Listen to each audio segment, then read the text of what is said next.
Thank you, Alex. Delegates, good evening, and what a wonderful conference this is. Delegates, 175 years ago, Ireland was ravaged by violent winds that swept through the country on a cold January night.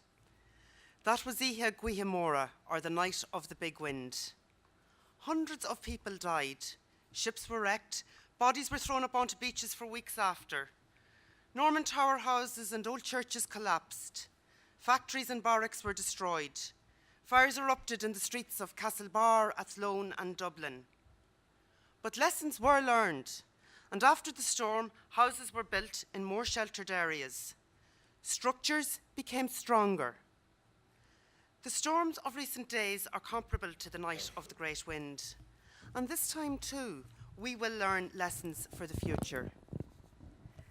Delegates, over 5 years ago, Ireland was ravaged again.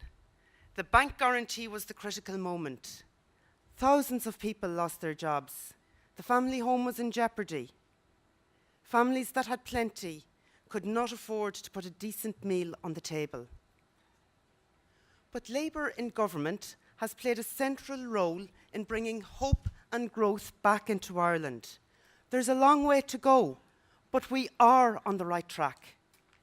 And like our ancestors who dealt with the aftermath of the big wind, we need to learn the lessons of the past so that mistakes are not made in the future. We need to build resilience in our economy so that it will never again fall off a cliff. The forthcoming local and European elections offer the people of Ireland a choice to build a sustainable and resilient future, or a choice to return to power those who destroyed our country.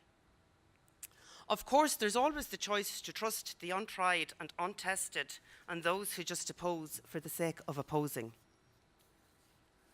Already, our candidates, our councillors, my fellow MEP Phil Prendergast and I are out on the doorsteps selling our message of stability, recovery and social democratic principles. The choices we present are clear. Do we go back to the failed policies that wrecked the economy and damaged Irish society? Do we really want to take a chance on those who never wanted Ireland to join the EU and who deep down would prefer if Ireland were out of Europe?